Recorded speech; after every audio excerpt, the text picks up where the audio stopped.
Hello everyone, I am नवीन कुमार। और यहाँ पर दो कंपनियाँ हैं, उनके अंदर में काफ़ी इन्वेस्टर्स जो भाई लोग हैं उनको काफ़ी कन्फ्यूजन रह रहा है कि क्या हो रहा है इन कंपनियों के अंदर में। और इनके जो स्टॉक प्राइसेस हैं वो लगभग 1300%, 1400%, 1500% तक ऊपर एक ही दिन में चढ़ गए हैं। एंड इसमें क्या प्रोसेस हुआ है उसको देख लेते हैं। सबसे पहले एक कंपनी का नाम है इंडो सोलर, जिसका अब जो नाम है, जो कोड नेम है एनएससी का, वो चेंज कर दिया गया। उसका नाम जो है वारी इंडो कर दिया गया, क्योंकि उसकी जो पेरेंट कंपनी है अब वो वारी इंडस्ट्रीज बन चुकी है, तो इसको नाम को भी चेंज कर दिया गया है कि पुराने जो मालिक लोग थे वो हट गए हैं, अब नए मालिक लोग इस कंपनी के बने हैं। दूसरी कंपनी है सुमित इंडस्ट्रीज, इसमें भी सेम सा ही प्रोस्पेक्ट जो प्रोसेस है वो देखने को मिला है। अब दोनों ही कंपनी में क्या हुआ कि पुराने ज़माने जो ये जो वारी इंडो है, इंडो सोलर जिसका नाम है पुराना नाम, एंड इसके अंदर में भी कर्जा खूब था। राइट, इसके बाद में ये जो एनसीएलटी का जो प्रोसेस है, रेजोल्यूशन का जो प्रोसेस है, उसके थ्रू गुजरी। एनसीएलटी के प्रोसेस में क्या होता है यूजुअली कि जो भी कंपनी जिसके ऊपर बहुत कर्जा हो जाता है, तो उसके जो कर्जदार होते हैं, जो कर्जे वाले जो लोग होते हैं, वो बोलते हैं कि हमें इसके जो लिक्विडेशन है, इस कंपनी को बेच बाच के, इसकी जो मशीनरी है, ज़मीन है, जो भी एसेट्स हैं, उनको बेच बाच के हमें अपना पैसा रिकवर करवा के दो। तो वो कोर्ट में इस तरीके का केस करते हैं जिसमें रेजोल्यूशन जाता है। तो जो एक आदमी होता है जिसको ये काम दिया जाता है कि आप इस कंपनी को अगर बचा सकते हो तो बचा लो, और इनका कर्जा भी चुकाने की कोशिश करो किसी तरीके से, या फिर कोई सेटलमेंट करो यहाँ पर। तो वो जो प्रोसेस होता है, रेजोल्यूशन वो प्लान बनाता है, रेजोल्यूशन प्लान जो होता है वो कोर्ट के पास जाता है, उसको जो कर्ज वाले लोग होते हैं वो एक्सेप्ट करते हैं, और फिर वो एक्सेप्ट होकर बाद में वो चीज़ कंपनी या तो जीवित रह पाती है या फिर वो लिक्विडेट हो जाती है, खत्म हो जाती है। तो ये दोनों ही कंपनियां जो हैं वो रेजोल्यूशन प्लान के थ्रू गई और ये दोनों बच गई।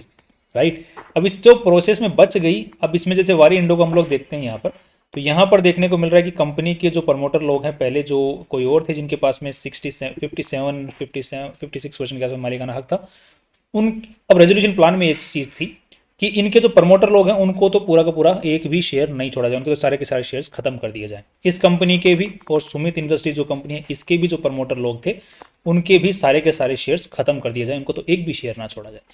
साथ में ही जो पब्लिक जो शेयर होल्डिंग है यहाँ पर देखने को मिल रहा है, जैसे प्रमोटर्स यहाँ पे पब्लिक भी है। राइट, तो इस कंपनी के अंदर में 42% तो पब्लिक ही थी।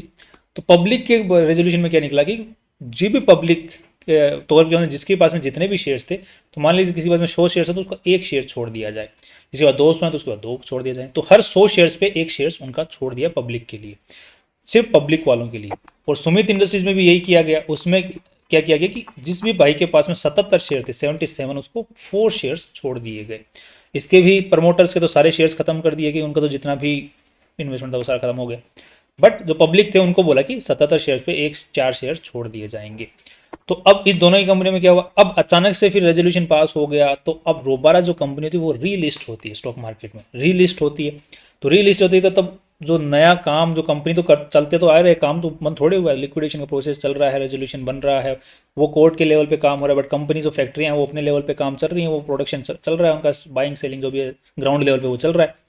तो सुमित इंडस्ट्रीज और इंडो सोलर दोनों ही कंपनियों के अंदर में प्रोसेस चला। तो अब यहाँ पे जो है, जो कंपनी है सुमित इंडस्ट्रीज, हम लोग बात करते हैं यहाँ पे, तो 1,000 करोड़ का रेवेन्यू पिछले साल में इन्होंने किया है, जिसमें इन्होंने लगभग 12 करोड़ का ऑपरेटिंग प्रॉफिट निकाला है। राइट, इसी तरीके से अगर हम इंडो सोलर की बात करते हैं तो इन्होंने भी अच्छा खासा प्रॉफिट निकाला। तो ये जो इंडो सोलर है इसके बारे में अलग से ऑलरेडी एक वीडियो बना चुका हूँ, जिसमें जो इनकी वैल्यू है वो कितनी ज़्यादा गुना होनी चाहिए। जैसे आज के दिन ये 757 करोड़ रुपए की चल रही है। राइट, तो इसकी जो वैल्यू है 2200-2300 करोड़ रुपए की होनी चाहिए। उसका जो प्रोसेस मैंने दूसरी वीडियो में बना के दिखाया है, उसको आप लोग आराम से, ये जो हमारे चैनल है उसके ऊपर में इंडो सोलर वारी इंडो का जो वीडियो है इसको आप लोग चेकआउट कर सकते हैं, 5 मिनट का वीडियो है। नेक्स्ट यहाँ पर जो मेन सवाल है, तो यहाँ पर हुआ क्या, तो जो रेजोल्यूशन प्रोसेस से पास हुई, तो यहाँ पर देख रहे हो आप, देखने को मिल रहा है कि जो पब्लिक है उसको 100 शेयर्स पे एक शेयर मिल गया। तो जो आपको पूरा का पूरा नुकसान होता है उससे बेटर है कि आपको एक शेयर कम जो रेजोल्यूशन में छोड़ दिया। सुमित इंडस्ट्रीज में भी 4 शेयर छोड़ दिए। अब क्या करें, क्योंकि आपका जो अगर अगर आपने अगर मान के चलो इंडो सोलर में भी अगर शेयर्स खरीदे हैं यहाँ पर, तो आपने 3-4 रुपये के आसपास में खरीदे होंगे। और सुमित इंडस्ट्री में भी अगर आप लोग खरीदें तो आपने कितने रुपए में खरीदे होंगे, यहाँ पर लगभग 3-4 रुपये के आसपास में खरीदे होंगे। तो आपका इन्वेस्टमेंट जो है, अगर मान के चलें 4 रुपये के आसपास में खरीदें, तो 100 शेयर खरीदने के लिए आपको 400 रुपये का इन्वेस्टमेंट हुआ है।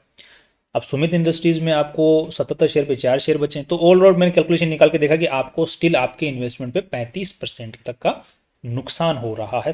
आज का जो प्राइस चल रहा है उसके हिसाब से आपको जो शेयर्स आपके चले गए हैं उनको निकालने के बाद में भी आपका जो टोटल इन्वेस्टमेंट था उस पर भी आपको 35% का नुकसान हो रहा है, 35 से 40% के आसपास। इंडो सोलर के जो शेयर होल्डर्स हैं उनको भी लगभग 35% के आसपास का नुकसान हो रहा है, 35-40% तक का नुकसान हो रहा है। तो अब हम क्या करें, हम होल्ड करें कि हमें नुकसान जो हो रहा है वो वापस पॉजिटिव होगा, आगे बढ़ेगा, हम होल्ड करें या फिर बेच दें आज के दिन 35% तक का। तो पॉइंट देखो, जब भी कोई भी कंपनी रेजोल्यूशन से प्रोसेस से पास होकर निकलती है तो उसकी एक अलग से क्रेडिबिलिटी बनती है, राइट, कि वो पूरे के पूरे जुगाड़ सब कुछ निकालने के बाद में बच के बाहर निकल के आई है। उसका जो कंपनी का चल रहा है, काम चल रहा है ग्राउंड के ऊपर में, और कंपनी के पास में एसेट्स क्या हैं, उनके बेसिस पे उसकी वैल्यू डिसाइड होती है। तो इंडोसोल की अगर हम लोग बात करते हैं तो इसका मैंने प्रोसेस निकाला था जिसमें 2200-2300 करोड़ रुपए की इसकी आराम से वैल्यू निकल के आ रही थी। सुमित इंडस्ट्रीज की हम लोग बात करते हैं तो इसकी जो आज के दिन वैल्यू चल रही है वो 30 करोड़ रुपए की चल रही है, जब ये 60 रुपए के आसपास शेयर प्राइस चल रहा है। तो इसके जो अगर हम लोग बैलेंस शीट की बात करते हैं यहाँ पर, तो इसके पास में कैश पड़ा हुआ है 40 करोड़ रुपए, तो राइट, तो 30 करोड़ की कंपनी वैल्यू चली 40 करोड़ का इसके पास में कैश पड़ा हुआ। साथ में इसके पास में 106 करोड़ रुपए का इन्वेंट्री पड़ी हुई, जो भी माल ये कंपनी बेचती है। ट्रेड रिसीवेबल्स 84 करोड़ रुपए के पड़े हुए, चलो उसको नहीं गिनते हैं। एसेट्स इसके बाद में फिक्स्ड एसेट्स पड़े हुए हैं लगभग 142 करोड़ रुपए के, राइट, और that too not in the intangible assets, assets हैं, फिक्स्ड एसेट्स कंपनी के पास में है। तो फैक्ट्री 30 करोड़ रुपए की पूरी कंपनी की वैल्यू चल रही है, जबकि इसके पास में एसेट्स 400 करोड़ रुपए के, जिसमें से सिर्फ लोन तो 71 करोड़ का ही है। तो एसेट वाइज भी अगर देखा जाए तो इसकी जो वैल्यू है वो डबल से ट्रिपल के आसपास में चल रही है। जबकि बट यहाँ पे एक नेगेटिव पॉइंट ये है कि कंपनी कमाई नहीं अच्छी कर रही है। ट्रेड अगर आप लोग ऑपरेटिंग प्रॉफिट्स देखोगे तो कंपनी अपना जो डेप्रिसिएशन है उसको भी कंप्लीट नहीं कर पा रही है। तो कंपनी को नई मशीनरी फ्यूचर में खरीदने के लिए काफ़ी अच्छा खासा नुकसान झेलने को पड़ सकता है। बट कंपनी की आज की जो एसेट्स की वैल्यू है, अगर ये कंपनी नेट ऑपरेटिंग प्रॉफिट अच्छे निकालना चालू कर देती है, बिकॉज अब रेजोल्यूशन प्रोसेस से पास हुई है, अब नया मैनेजमेंट आएगा, अब नया मैनेजमेंट इस कंपनी को कैसे संभालता है, अच्छे से संभाल लेगा उम्मीद है, तो संभाल लेगा तो कंपनी की वैल्यू जो है, एसेट्स बढ़ेंगे। बट आज के एसेट वाइज भी इस कंपनी की जो वैल्यू है वो लगभग दुगुनी से तिगुनी होनी चाहिए। एसेट्स वाइज हम लोग देख रहे हैं यहाँ पर, हम लोग कमाई की इस वजह से नहीं देख रहे। इंडो सोलर में भी हम कमाई के हिसाब से हमने प्रोसेस निकाला जिसमें कंपनी 2200-2300 करोड़ रुपए की एटलीस्ट होनी चाहिए, ऊपर भी जा सकती है, देर आर पॉसिबिलिटीज, राइट। तो अब भाइयों को जो सवाल थे कि मेरे जो शेयर्स थे वो 100 शेयर्स थे, एक क्यों हुआ, सुमित इंडस्ट्री में 77 शेयर थे, 4 ही क्यों बचे। तो वो जो रेजोल्यूशन वाला जो प्लान है वो कोर्ट ने पास किया, पब्लिक को फिर भी थोड़ा बहुत तोहफा जो है कोर्ट ने छोड़ दिया, वरना पूरे भी खत्म हो सकते थे। फिर वापस से उनके जो शेयर्स हैं वो अनलिस्टेड नहीं हुए, लिस्ट हो गए, और उनके पास में मौका है कि अभी भी वो अपने शेयर्स को बेचें ना, होल्ड करके रखें अगले 1 साल के लिए। तो उनका जो इन्वेस्टमेंट जितना भी था बिफोर ये जो डीलिस्ट हुए थे शेयर्स, उनसे अच्छा बेनिफिट उनको देखने को मिल सकता है। सो अभी अगर कई भाई लोग डर के मारे बेच रहे हैं कि यार वो वाह, वो रुक जाएं, आपने वैसे भी मान के चलो आपका डूब गया था, तो मान लो डूब गए, साल 2 साल 1.5 साल उड़ीक लो, इंतजार कर लो, राइट।